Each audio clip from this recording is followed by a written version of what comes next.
Hello friends, Eden തോട്ടത്തിൽ നിന്നും പുറത്താക്കപ്പെട്ട ആദമിൻ്റെയും ഹവ്വയുടെയും ജീവചരിത്രം പറയുന്ന ഫോർഗോട്ടൺ ബുക്സ് ഓഫ് ഏദനിലെ ആദ്യ ബുക്കായ ആദം ആൻഡ് ഈവിൻ്റെ 10ാം ഭാഗം, അതായത് 71ാം അധ്യായം മുതലുള്ള ഭാഗങ്ങൾ അടങ്ങിയ വീഡിയോ ആണിതിൽ. കഴിഞ്ഞ വീഡിയോ ആയ ഇതിൻ്റെ 9ാം ഭാഗത്തിൽ അവരെ നശിപ്പിക്കുവാൻ കച്ചകെട്ടി ഇറങ്ങിയിരിക്കുന്ന സാത്താൻ തൻ്റെ അനുയായികളോടൊപ്പം ദൈവം അയച്ച ദൂതന്മാരാണെന്ന വ്യാജേന വേഷം കെട്ടി വരുന്നതും ആദമിനെ കൊണ്ട് അവർ പറയുന്നതനുസരിച്ച് കൊള്ളാം എന്ന് സാത്താൻ്റെ കൈ പിടിച്ച് ആണ എടുപ്പിച്ചതിന് ശേഷം അവരോട് ആദമും ഹവ്വായും കല്യാണം കഴിച്ച് കുട്ടികളെ ജനിപ്പിക്കണമെന്ന് ആവശ്യപ്പെടുന്നതാണ് നാം അവസാനമായി കണ്ടത്. അതിനുശേഷം എന്ത് സംഭവിച്ചു എന്ന് നമുക്ക് നോക്കാം. അധ്യായം 70. എന്നാൽ സാത്താന്റെ ഈ വാക്കുകൾ കേട്ടപ്പോൾ ആദം താൻ ആണയിട്ട് സാത്താന് കൊടുത്ത വാഗ്ദാനത്തെക്കുറിച്ച് ഓർത്ത് ദുഃഖിച്ചു. അവൻ പറഞ്ഞു, ദൈവം എന്നെ നശിപ്പിച്ച് ഈ ഭൂമിയിൽ നിന്ന് തുടച്ചു നീക്കുവാനായി എൻ്റെ മാംസത്തോടും അസ്ഥികളോടും ഞാൻ തന്നെ വ്യഭിചാരം ചെയ്ത് എന്നോട് തന്നെ പാപം ചെയ്യണമോ? ആദ്യം ഞാൻ ആ മരത്തിൻ്റെ ഫലം തിന്നപ്പോൾ ലോർഡ് എന്നെ തോട്ടത്തിൽ നിന്നും പുറത്താക്കി, എൻ്റെ മേലുണ്ടായിരുന്ന ശോഭ ഇല്ലാതാക്കി, എൻ്റെ മേൽ മരണം വരുത്തി എന്നെ ഈ അപരിചിതമായ ദേശത്തേക്ക് കൊണ്ടുവന്നു. ഇപ്പോൾ ഞാൻ ഇത് ചെയ്താൽ എൻ്റെ ജീവൻ തന്നെ ഭൂമിയിൽ നിന്ന് ഛേദിച്ച് കളയും. എന്നെ നരകത്തിലേക്ക് എറിയും, അവിടെ എന്നെ വളരെ കാലം പീഡിപ്പിക്കും. എന്നാൽ നീ എന്നോട് പറഞ്ഞ വാക്കുകൾ ദൈവം ഒരിക്കലും എന്നോട് സംസാരിച്ചിട്ടില്ല. നിങ്ങൾ ദൈവത്തിൻ്റെ ദൂതന്മാരല്ല, ഇതുവരെ അവിടെ നിന്ന് അയക്കപ്പെട്ടവരുമല്ല. ദൂതന്മാരുടെ വ്യാജ രൂപത്തിൽ എൻ്റെ അടുക്കൽ വന്ന നിങ്ങൾ പിശാചുക്കളാണ്. എന്നെ വിട്ടു പോകൂ, ദൈവത്താൽ ശപിക്കപ്പെട്ടവരെ. അപ്പോൾ ആ പിശാചുക്കൾ ആദാമിൻ്റെ മുമ്പിൽ നിന്നും ഓടിപ്പോയി. അവനും ഹവ്വായും എഴുന്നേറ്റ് നിധികളുടെ ഗുഹയിലേക്ക് മടങ്ങി അതിൽ പ്രവേശിച്ചു. പിന്നെ ആദം ഹവ്വായോട് പറഞ്ഞു, ഞാൻ ചെയ്തത് നീ കണ്ടെങ്കിൽ അതേക്കുറിച്ച് നീ ഒന്നും പറയരുത്. കാരണം ഞാൻ ദൈവത്തിൻ്റെ മഹത്തായ നാമത്തിൽ സത്യം ചെയ്തുകൊണ്ട് അദ്ദേഹത്തിന് വിപരീതമായി പാപം ചെയ്തു. മറ്റൊരു പ്രാവശ്യം കൂടി ഞാൻ എൻ്റെ കൈ സാത്താൻ്റെ കയ്യിലേക്ക് വെച്ചിരിക്കുന്നു. ആദം പറഞ്ഞതുപോലെ ഹവ്വ നിശബ്ദയായി. അപ്പോൾ ആദം എഴുന്നേറ്റ് ദൈവത്തിങ്കിലേക്ക് കൈകൾ നീട്ടി കണ്ണീരോടെ താൻ ചെയ്തത് ക്ഷമിക്കണമേ എന്നപേക്ഷിച്ചു. അങ്ങനെ ആദം 40 പകലും 40 രാത്രിയും പ്രാർത്ഥിച്ചു കൊണ്ടു നിന്നു. വിശപ്പും ദാഹവും കാരണം നിലത്ത് വീഴുന്നത് വരെ അവൻ തിന്നുകയോ കുടിക്കുകയോ ചെയ്തില്ല. പിന്നെ ദൈവം തൻ്റെ വചനത്തെ ആദമിനടുക്കിലേക്ക് അയച്ച് അവനെ അവൻ കിടന്നിടത്തു നിന്നും എഴുന്നേൽപ്പിച്ചു. എന്നിട്ട് അവനോട് ചോദിച്ചു, ഓ ആദമേ, നീ എന്തിനാണ് എൻ്റെ നാമത്തിൽ സത്യം ചെയ്തത്? വീണ്ടും നീ എന്തിനാണ് സാത്താനുമായി കരാറുണ്ടാക്കിയത്? അപ്പോൾ ആദം കരഞ്ഞുകൊണ്ട് പറഞ്ഞു, ദൈവമേ, എന്നോട് ക്ഷമിക്കണമേ. കാരണം ഞാനിത് അറിയാതെ ചെയ്തതാണ്. അവർ ദൈവത്തിൻ്റെ ദൂതന്മാരാണെന്ന് ഞാൻ വിശ്വസിച്ചു പോയി. ദൈവം ആദമിന് ക്ഷമ നൽകിക്കൊണ്ട് അവനോട് പറഞ്ഞു, സാത്താനെ സൂക്ഷിക്കുക. അതിനുശേഷം ദൈവം ആദമിൽ നിന്നും തൻ്റെ വചനത്തെ പിൻവലിച്ചു. അപ്പോൾ തൻ്റെ ഹൃദയത്തിന് ആശ്വാസം ലഭിച്ച ആദം ഹവ്വായെ കൂട്ടിക്കൊണ്ട് തങ്ങളുടെ ശരീരത്തിന് എന്തെങ്കിലും ഭക്ഷണം ഉണ്ടാക്കുവാനായി ഗുഹയിൽ നിന്നും പുറത്തിറങ്ങി. എന്നാൽ അന്നു മുതൽ ഹവ്വയുമായുള്ള തൻ്റെ വിവാഹത്തെക്കുറിച്ചോർത്ത് ആദാമിൻ്റെ മനസ്സ് ചഞ്ചലപ്പെടാൻ തുടങ്ങിയതിനാൽ ദൈവം തന്നോട് കോപിക്കുമെന്ന് അവൻ ഭയപ്പെട്ടു. അതിനുശേഷം സാധാരണ ആളുകൾ ആനന്ദിക്കുവാൻ ചെയ്യുന്നത് പോലെ ആദമും ഹവ്വായും നദിയുടെ അടുക്കിലേക്ക് പോയി അതിൻ്റെ തീരത്തിരുന്നു. എന്നാൽ സാത്താൻ അവരോട് അസൂയ തോന്നി. അവൻ അവരെ നശിപ്പിക്കുകയും ചെയ്യും. അധ്യായം 72. അതിനുശേഷം സാത്താനും അവന്റെ സൈന്യത്തിലെ 10 പേരും സ്വയം സ്ത്രീകളായി രൂപാന്തരപ്പെട്ടു. സൗന്ദര്യത്തിൽ അവരെ വെല്ലാൻ ലോകത്തിൽ ഒരിടത്തും മറ്റാരും ഇല്ലാത്തവണ്ണം സുന്ദരികളായി. ആദാമിന്റെയും ഹവ്വയുടെയും കൺമുന്നിൽ അവർ നദിയിൽ നിന്നും കയറി വന്നു. അവർ പരസ്പരം പറഞ്ഞു, വരൂ, നമുക്ക് ഭൂമിയിലെ മനുഷ്യരായ ആദമിന്റെയും ഹവ്വയുടെയും മുഖങ്ങളിലേക്ക് നോക്കാം. അവ എത്ര മനോഹരമാണ്. നമ്മുടെ സ്വന്തം മുഖങ്ങളിൽ നിന്ന് അവരുടെ രൂപം എത്ര വ്യത്യസ്തമാണ്. പിന്നെ അവർ ആദമിന്റെയും ഹവ്വയുടെയും അടുക്കലെത്തി അവരെ അഭിവാദ്യം ചെയ്തിട്ട് അവരെ നോക്കി അത്ഭുതത്തോടെ. അവരെ കണ്ട ആദമും ഹവ്വയും അവരുടെ സൗന്ദര്യം കണ്ട് അമ്പരന്നു. എന്നിട്ട് പറഞ്ഞു, അപ്പോൾ ഇതുപോലുള്ള മനോഹരമായ ജീവികളുള്ള മറ്റൊരു ലോകം നമ്മുടെ അടിയിലുണ്ടോ?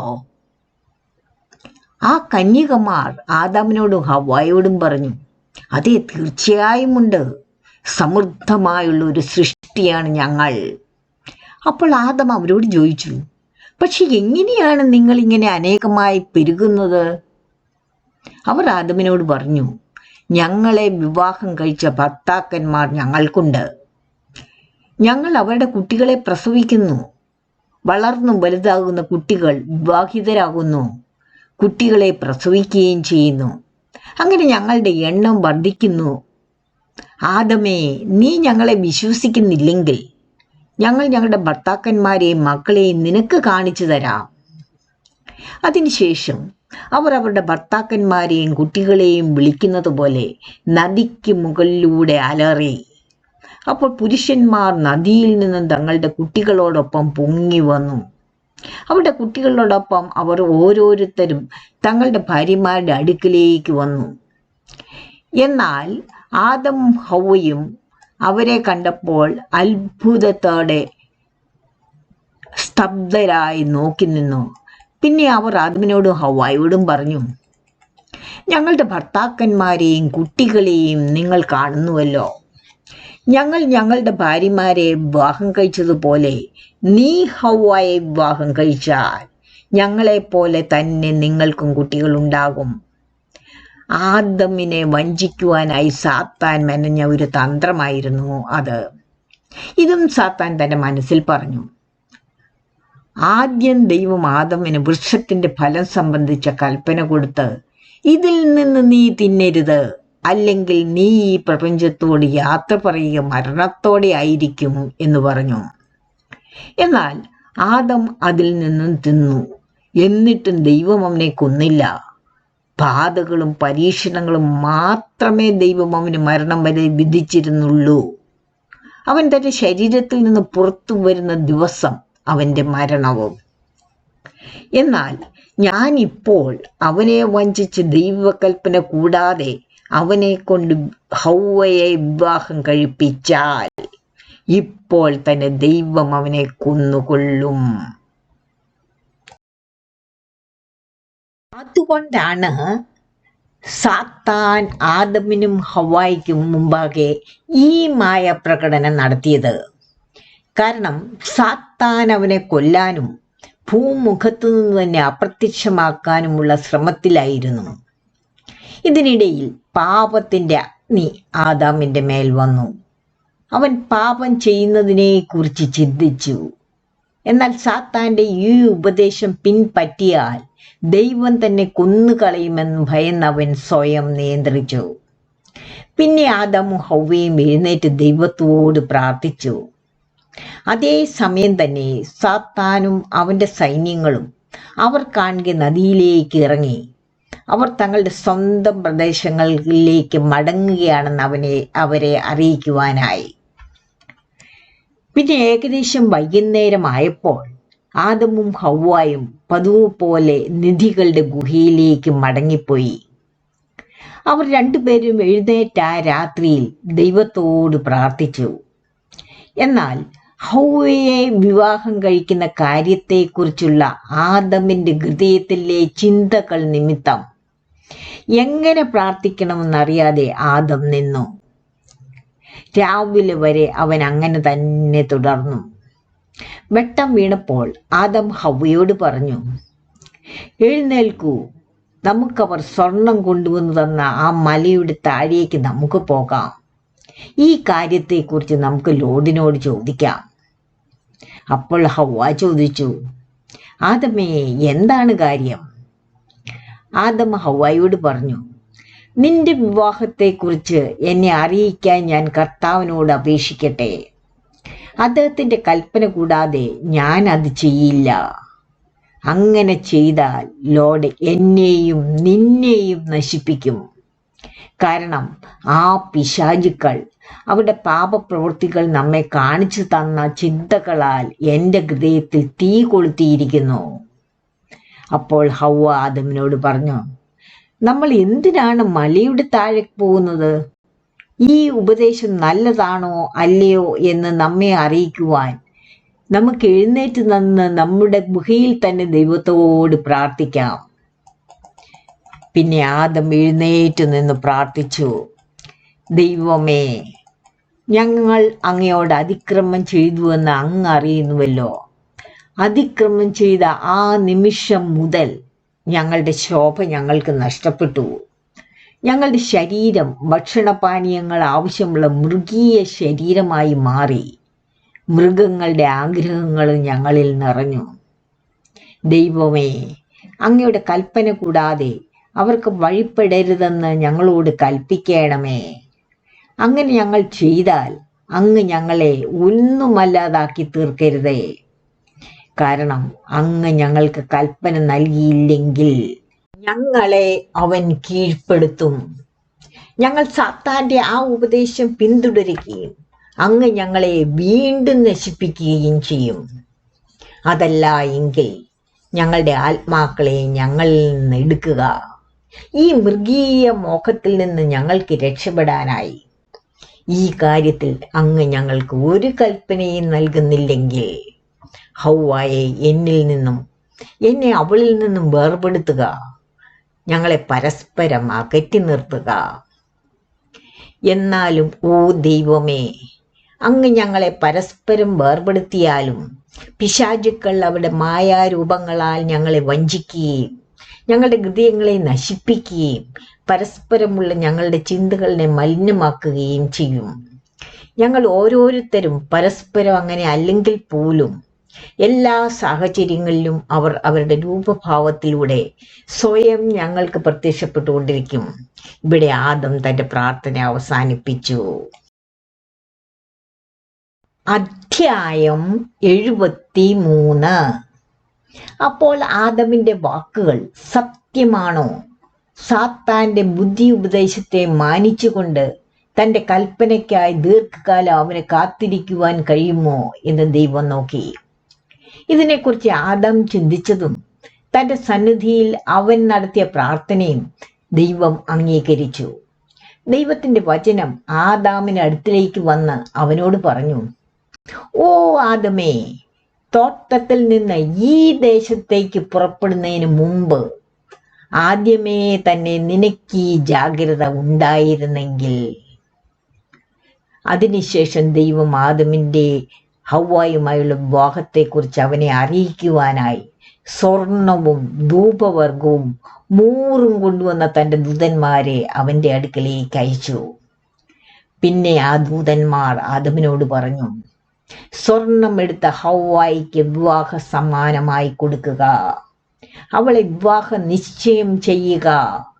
പിന്നെ അവൾക്ക് സുഗന്ധദ്രവ്യവും മൂറും സമ്മാനമായി നൽകുക.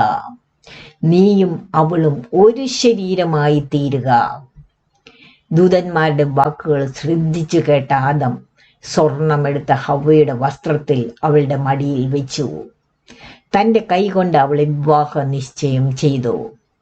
പിന്നെ ദൂതന്മാർ ആദമിനോടും ഹവ്വായോടും എഴുന്നേറ്റ് 40 പകലും 40 രാവും പ്രാർത്ഥിച്ചതിന് ശേഷം ആദം തന്റെ ഭാര്യയിലേക്ക് വരണമെന്നും കൽപ്പിച്ചു. കാരണം അപ്പോൾ പിന്നെ അതൊരു ശുദ്ധവും കളങ്കവുമില്ലാത്തതുമായ ഒരു പ്രവൃത്തിയായിരിക്കും. അവന് സന്താനങ്ങൾ ജനിക്കുകയും അവർ പെരുകി ഭൂമുഖം നിറയ്ക്കുകയും ചെയ്യും. പിന്നെ ആദമും ഹവ്വായും 40 ദിവസം അവസാനിക്കുന്നത് വരെ ഉപവസിക്കുവാനും പ്രാർത്ഥിക്കുവാനും തുടങ്ങി. ദൂതന്മാർ പറഞ്ഞതുപോലെ അവർ അതിന് ശേഷം ഒന്നിച്ചു കൂടി. ആദം തോട്ടം വിട്ടു പോയത് മുതൽ ഹവ്വായെ വിവാഹം കഴിക്കുന്നത് വരെ 223 ദിവസം, അതായത് 7 മാസവും 13 ദിവസവും കഴിഞ്ഞിരുന്നു. അങ്ങനെ ആദാമുമായുള്ള സാത്താന്റെ യുദ്ധം പരാജയപ്പെട്ടു. അധ്യായം 74. ആദമും ഹവ്വയും അവരുടെ ശാരീരിക സൗഖ്യത്തിനായി ഭൂമിയിൽ വേല ചെയ്ത് ജീവിച്ചു. 9 മാസം തികഞ്ഞ് അവളുടെ പ്രസവ സമയം എത്തുന്നത് വരെ ഇത് തുടർന്നുകൊണ്ടിരുന്നു.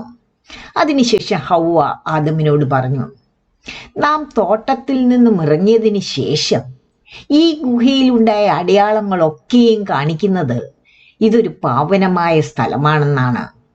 നമുക്കിനിയും ഇവിടെ പ്രാർത്ഥിക്കേണ്ടതാണ്. അതിനാൽ ഇവിടെ ഇനിയും മുന്നോട്ട് കൊണ്ടുപോകുന്നത് ശരിയല്ല. സാത്താൻ നമ്മെ കൊല്ലാനായി നമുക്ക് നേരെ എറിഞ്ഞ പാറ കഷ്ണത്തെ തടഞ്ഞ് ദൈവകൽപ്പന പ്രകാരം നമ്മുടെ മേൽ ഒരു കൂടാരമായി നിന്നുണ്ടായ ആ ഗുഹയെ നമുക്ക് ശരിയാക്കിയെടുക്കാം. പിന്നെ ആദം ഹവ്വായെ ആ ഗുഹയിലേക്ക് കൂട്ടിക്കൊണ്ടുപോയി. പ്രസവിക്കേണ്ട സമയം വന്നപ്പോൾ അവൾക്ക് അതിയായ പ്രസവവേദന അനുഭവപ്പെട്ടതിനാൽ ആദം ദുഃഖിച്ചു. അവൾക്ക് വേണ്ടി അവന്റെ ഹൃദയം വേദനിച്ചു. കാരണം അവൾ മരണത്തോടടുക്കുകയായിരുന്നു. കഷ്ടതയോടെ നീ ഒരു കുഞ്ഞിനെ പ്രസവിക്കും, ദുഃഖത്തോടെ നീ ഒരു കുഞ്ഞിനെ പ്രസവിക്കും എന്ന ദൈവവചനം അവൾക്ക് നിറവേറ്റേണ്ടിയിരുന്നു. എന്നാൽ ഹവ്വയുടെ ഈ വിഷമസന്ധി കണ്ട ആദം എഴുന്നേറ്റ് ദൈവത്തോട് പ്രാർത്ഥിച്ചു, ഓ ലോർഡ്, അങ്ങയുടെ കരുണയുടെ കണ്ണിനാൽ എന്നെ നോക്കി അവളെ ഈ കഷ്ടത്തിൽ നിന്നും പുറത്തു കൊണ്ടുവരേണമേ. ദൈവം തന്റെ ദാസിയായ ഹവ്വയെ നോക്കി. അവൾ പ്രസവിച്ചു. അവൾ തന്റെ ആദ്യജാതനായ മകനും അവളോടൊപ്പം ഒരു മകൾക്കും ജന്മം നൽകി. ഹവ്വയുടെ പ്രസവം നടന്നതിനാലും അവൾ പ്രസവിച്ച കുഞ്ഞുങ്ങളെ കണ്ടും ആദം സന്തോഷിച്ചു. 8-ാം ദിവസം കുഞ്ഞുങ്ങൾക്ക് അവർ കയീൻ എന്നും ലുലുവ എന്നും പേരിടുന്നത് വരെ ആദം ഹവ്വയെ ശുശ്രൂഷിച്ചു. കയീൻ എന്ന വാക്കിന്റെ അർത്ഥം വെറുക്കുന്നവൻ എന്നാണ്. ആദാം അവന് കയീൻ എന്ന് പേരിട്ടതിന് കാരണം അമ്മയുടെ ഗർഭപാത്രത്തിൽ നിന്ന് പുറത്തു വരുന്നതിന് മുമ്പ് തന്നെ അവൻ തന്റെ സഹോദരിയെ വെറുത്തതിനാലാണ്. പക്ഷേ ലുലുവ അവളുടെ അമ്മയേക്കാൾ സുന്ദരിയായിരുന്നതിനാലാണ് സുന്ദരി എന്നർത്ഥമുള്ള ലുലുവ എന്ന പേരാദം അവൾക്കിട്ടത്. കയീനും അവന്റെ സഹോദരിക്കും 40 ദിവസം പ്രായമാകുന്നത് വരെ ആദമും ഹവ്വായും കാത്തിരുന്നു. അത് തികഞ്ഞപ്പോൾ ആദം ഹവ്വായോട് പറഞ്ഞു, നാം ഒരു വഴിപാട് ദൈവത്തിന് അർപ്പിക്കും, നമ്മുടെ കുഞ്ഞുങ്ങളുടെ പേരിൽ. അപ്പോൾ ഹവ്വ പറഞ്ഞു, ആദ്യജാതനായ മകനു വേണ്ടി ആദ്യം നമുക്കൊരു വഴിപാട് അർപ്പിച്ചതിന് ശേഷം പിന്നീട് മകൾക്ക് വേണ്ടി മറ്റൊരു വഴിപാട് അർപ്പിക്കാം. അധ്യായം 75. പിന്നെ ആദം ഒരു വഴിപാട് ഒരുക്കി. അത് ആദ്യം പണിത യാഗപീഠത്തിലേക്ക് കൊണ്ടുവന്നു. അവനും ഹവ്വയും അത് തങ്ങളുടെ മക്കൾക്ക് വേണ്ടി സമർപ്പിച്ചു. ആദാം വഴിപാട് അർപ്പിച്ചതിന് ശേഷം തന്റെ വഴിപാട് സ്വീകരിക്കണമേ എന്ന് ദൈവത്തോട് അപേക്ഷിച്ചു. അപ്പോൾ ദൈവം ആദമിന്റെ വഴിപാട് സ്വീകരിച്ചു. ആകാശത്തുനിന്ന് ഒരു വെളിച്ചത്തെ വഴിപാടിലേക്ക് അയച്ച് അതിനെ പ്രകാശിപ്പിച്ചു. ആദമും മകനും യാഗപീഠത്തിനടുത്തേക്ക് വന്നെങ്കിലും ഹവ്വായും മകളും അതിനോട് അടുത്തില്ല. അതിനുശേഷം ആദം യാഗപീഠത്തിൽ നിന്നും ഇറങ്ങി വന്നു. അവർ രണ്ടുപേരും അത്യധികം സന്തോഷിച്ചു. പിന്നെ മകൾക്ക് 80 ദിവസം പ്രായമാകുന്നത് വരെ അവർ കാത്തിരുന്നു. അതിനുശേഷം ആദം ഒരു വഴിപാട് ഒരുക്കി ഹവ്വയുടെയും മക്കളുടെയും അടുക്കിലേക്ക് വന്നു. അവർ അതുമായി യാഗപീഠത്തെങ്കിലേക്ക് പോയി. അവൻ ആഗ്രഹിച്ചതുപോലെ അതർപ്പിച്ച ആദം തൻ്റെ വഴിപാട് സ്വീകരിക്കുവാൻ ലോർഡിനോട് അപേക്ഷിച്ചു. ദൈവം ആദമിൻ്റെയും ഹവ്വായുടെയും വഴിപാട് സ്വീകരിച്ചു. പിന്നെ ആദമും ഹവ്വായും കുട്ടികളും ഒരുമിച്ച് അടുത്തു വന്ന് സന്തോഷിച്ചുകൊണ്ട് അവർ മലയിൽ നിന്നും ഇറങ്ങി വന്നു. എന്നാൽ അവർ ജനിച്ചു വീണ ഗുഹയിലേക്ക് മടങ്ങാതെ അവർ നിധികളുടെ ഗുഹയിലേക്ക് വന്നു. കുട്ടികൾ അതിനെ ചുറ്റി നടന്ന് തോട്ടത്തിൽ നിന്ന് കൊണ്ടുവന്ന അടയാളങ്ങളാൽ അവർ അനുഗ്രഹിക്കപ്പെടേണ്ടതിനായിട്ടായിരുന്നു അത്. എന്നാൽ ഈ അടയാളങ്ങളാൽ അനുഗ്രഹിക്കപ്പെട്ട ശേഷം അവർ ജനിച്ച ഗുഹയിലേക്ക് തന്നെ മടങ്ങിപ്പോയി. എന്നിരുന്നാലും ഹവ്വ വഴിപാട് അർപ്പിക്കുന്നതിന് മുമ്പ് ആദം അവളെ നദിക്കരയിലേക്ക് കൊണ്ടുപോയി. അവർ തന്നെത്താൻ നദിയിലേക്ക് ചാടി തന്നെത്താൻ കുളിച്ചു വൃത്തിയായി. അങ്ങനെ അവരുടെ മേൽ വന്ന കഷ്ടപ്പാടുകൾക്കും ദുരിതങ്ങൾക്കും ശേഷം ആദം തൻ്റെ ശരീരവും ഹവ്വ അവളുടെ ശരീരവും തന്നെത്താൻ കഴുകി ശുദ്ധീകരിച്ചു. കൂടാതെ ആദമും ഹവ്വയും നദിയിൽ കുളിച്ചതിന് ശേഷം എല്ലാ രാത്രിയിലും നിധികളുടെ ഗുഹയിലേക്ക് മടങ്ങി അവിടെ പ്രാർത്ഥിക്കുകയും അനുഗ്രഹം നേടുകയും ചെയ്തതിന് ശേഷം മാത്രമേ കുട്ടികൾ ജനിച്ച അവരുടെ ഗുഹയിലേക്ക് മടങ്ങിയിരുന്നുള്ളൂ. കുട്ടികളുടെ മുലകുടി മാറുന്നത് വരെ ആദമും ഹവ്വയും അങ്ങനെ തന്നെ ചെയ്തു. പിന്നീട് മുലകുടി മാറിയപ്പോൾ ആദം തൻ്റെ മക്കളുടെ ആത്മാക്കൾക്ക് വേണ്ടി ഒരു വഴിപാട് അർപ്പിച്ചു. അത് ആഴ്ചയിൽ 3 തവണ അവൻ അവർക്ക് വേണ്ടി അർപ്പിച്ചുകൊണ്ടിരുന്ന വഴിപാടിന് പുറമെയായിരുന്നു. കുഞ്ഞുങ്ങളെ മുലകുടിപ്പിക്കുന്ന കാലം കഴിഞ്ഞപ്പോൾ ഹവ്വ വീണ്ടും ഗർഭം ധരിച്ചു. മാസം തികഞ്ഞപ്പോൾ അവർ ഒരു മകനെയും മകളെയും പ്രസവിച്ചു. അവർ മകന് ഹാബേൽ എന്നും മകൾക്ക് അക്ലിയ എന്നും പേരിട്ടു. 40 ദിവസത്തിന്റെ അവസാനം ആദം മകന് വേണ്ടി ഒരു വഴിപാട് കഴിച്ചു. 80 ദിവസം കഴിഞ്ഞിട്ട് മകൾക്ക് വേണ്ടി മറ്റൊന്ന് കഴിച്ചു. മുൻപ് കയ്യിനും അവൻ്റെ സഹോദരി ലുലുവിനും വേണ്ടി ചെയ്തതുപോലെ തന്നെ ആദം അവർക്ക് വേണ്ടിയും ചെയ്തു. പിന്നെ ആദം അവരെ നിധിയുടെ ഗുഹയിലേക്ക് കൊണ്ടുവന്ന് അവിടെ അവർക്കൊരു അനുഗ്രഹം ലഭിച്ചതിന് ശേഷം കുട്ടികൾ ജനിച്ച ഗുഹയിലേക്ക് തന്നെ അവർ മടങ്ങിപ്പോയി. ഇവരുടെ ജനനത്തിന് ശേഷം ഹവ്വ പ്രസവിക്കുന്നത് നിർത്തി. ബാക്കി അടുത്ത വീഡിയോയിൽ. റിലീജിയസ് ബുക്സ് വായിക്കുവാൻ താല്പര്യമുള്ളവർ സബ്സ്ക്രൈബ് ചെയ്യുക. ഇഷ്ടപ്പെട്ടാൽ ലൈക്കിങ് ചെയ്യുക. Thank you.